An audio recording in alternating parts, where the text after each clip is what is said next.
Halo, Assalamualaikum warahmatullahi wabarakatuh. Mak-mak, pian kabare? Tacha ni hao. Kesempatan kali ini saya mau sharing aja pengalaman kemarin waktu pertama nikah sama suami. Maksudnya karena saya mantan TKW, sedangkan suami orang Taiwan asli, terus berpendidikan, kan derajatnya beda jauh ya. Apa sih tanggapan dari keluarga terdekat, teman-teman suami? Apa respon dari mereka semua waktu pertama tahun nikah sama saya yang berstatus mantan TKW? Cuma mantan TKW. Jadi begini, waktu pertama nikah kan, pertama syaratnya itu suami harus sunat, terus masuk Islam, terus tinggal di Indo kan. Mungkin yang udah pernah nonton di video aku yang kemarin udah dengar kata-kata ini. Cuman maksudnya intinya kayak gitu kan. Jadi kita tinggal di Indonesia. Nah, suami itu kan buka usaha di Indonesia. Sebelum buka usaha, kita kan tanya-tanya dong sama yang udah lama tinggal di wilayah Jakarta. Karena waktu itu kita bukanya mau di Jakarta. Nah, teman suami itu sebenarnya bukan teman juga sih. Jadi kenalan lah. Waktu suami kerja di Taiwan, nah bawahannya dia itu ada kakak beradik, nah bawahannya suami. Nah itu dulunya bawahan suami, terus mereka udah nggak kerja di situ. Yang kakaknya buka toko Indo di Taiwan, yang adiknya itu buka material di Jakarta. Yang otomatis mereka udah jadi laupan lah, ya kan. Nah sedangkan posisi kita itu baru mau merantau di Indonesia. Jadi kita tanya-tanya sama teman suami itu kan. Suami kan temannya itu dua, kakak beradik itu yang di Taiwan. Nah, dari temennya itu ngajak lagi istri sama temennya si istrinya ini. Curiga lah dia, maksudnya berpikiran negatif ke aku gitu. Dia mancing-mancing aku, nanya katanya, ini loh temen aku, kasihan banget suaminya kegoda sama cewek lain. Gimana ya caranya cari orang pinter gitu? Ada nggak sih yang kamu kenal orang-orang pinter yang bisa kira-kira narik lagi suaminya? Karena aku nggak pernah sama sekali buat pergi ke orang pinter, sama sekali nggak pernah. Otomatis refleks dong, mulut langsung bilang, aku nggak tahu di mana tempatnya orang pinter. Orang emang kenyataannya gitu kan, nyatanya seperti itu, refleks mulut langsung bilang, aku nggak tahu tempatnya orang pinter di mana. Waktu itu dia tanya kayak gitu, otak aku itu belum nyambung. Maksudnya aku belum ngeh kalau dia itu sebenarnya mancing aku gitu. Maksudnya curiga, punya kecurigaan sama aku. Karena aku cuman mantan TKW gitu, terus bisa gait, bisa nikah sama suami aku yang ini, yang statusnya maksudnya bisa dibilang dia suami aku juga nggak ganteng-ganteng amat, juga nggak jelek-jelek amat kan.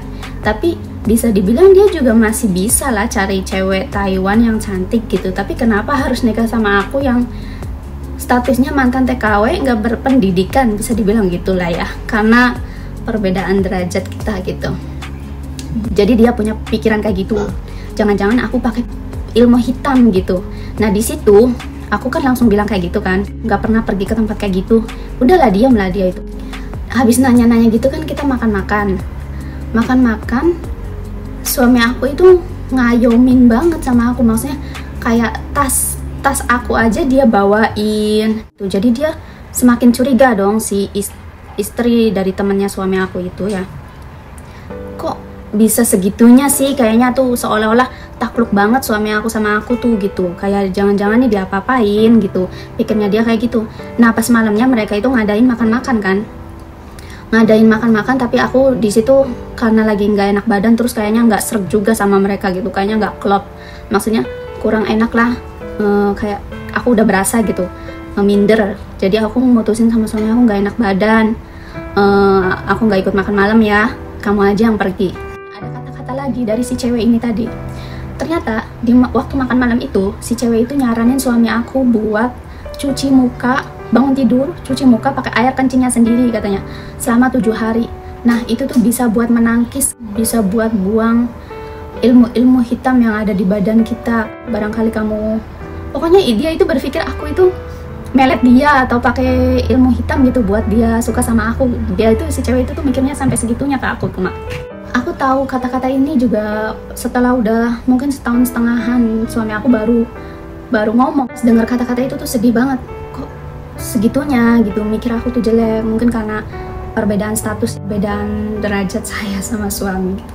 Saya yang gak berpendidikan, cuma mantan TKW, tapi dapat suami yang berpendidikan. Mungkin dia berpikir gitu. Di situ saya langsung bilang ke suami, ya udah, kamu cepetan Gi, cuci muka pakai air kencing, kata aku. Aku juga pengen tahu kamu bakal jadi kayak apa, kata aku gitu. Biar kita buktiin benar gak yang dia ucapin gitu. Ah ya cepetan, kata aku gitu. Pokoknya aku gak mau tahu, kamu harus lakuin yang dia bilang gitu. Terus suami bilang, apa sih, katanya gitu. Emang kamu gak ngerasain cinta aku sama kamu itu tulus, kata suami aku gitu. Kamu juga kan bisa ngerasain kan, katanya, cinta aku ini dibuat-buat atau enggak kan, kata suami aku gitu. Juga sebaliknya, aku juga bisa ngerasain yang aku rasain ini, cinta ke kamu itu tulus atau enggak gitu.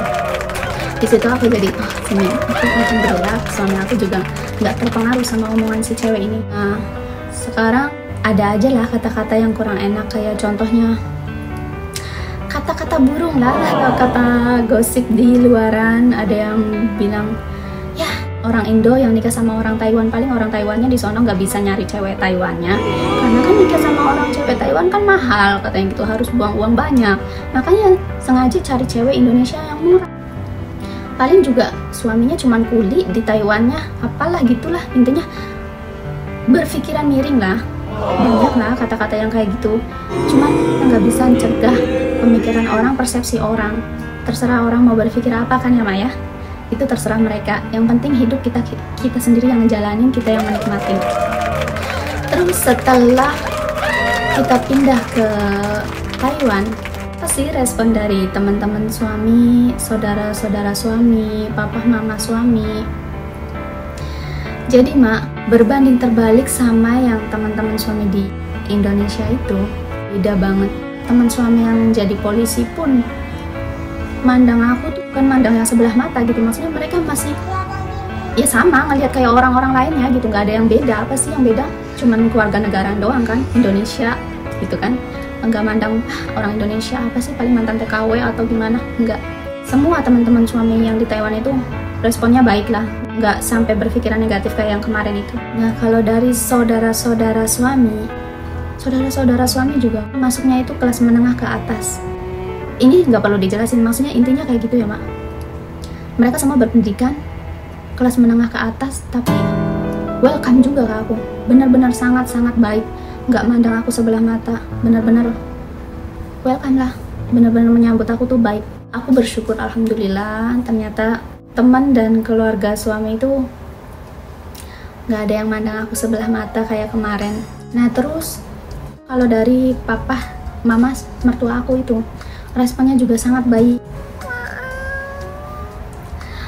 Padahal status mereka itu dulunya kerja di bank, yang mau minjem uang apa tuh butuh tanda tangannya mereka.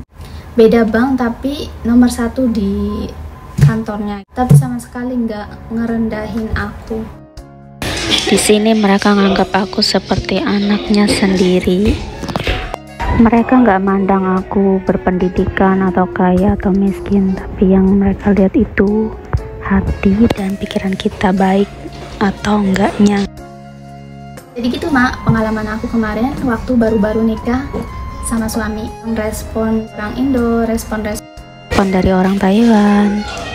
Jadi intinya mau gimana aja, kehidupan pasti akan ada selalu komentar-komentar, baik itu negatif ataupun positif. Dan ada kalanya cukup telinga mendengar dan mulut tidak perlu berkomentar. Cukup fokus jalani kehidupan. Oke Mas, segitu dulu ya. Kurang dan lebihnya saya minta maaf. Kalau video ini bermanfaat, tolong dibantu subscribe, like, dan komen. Jangan lupa di share ya Ma. Wassalamualaikum warahmatullahi wabarakatuh.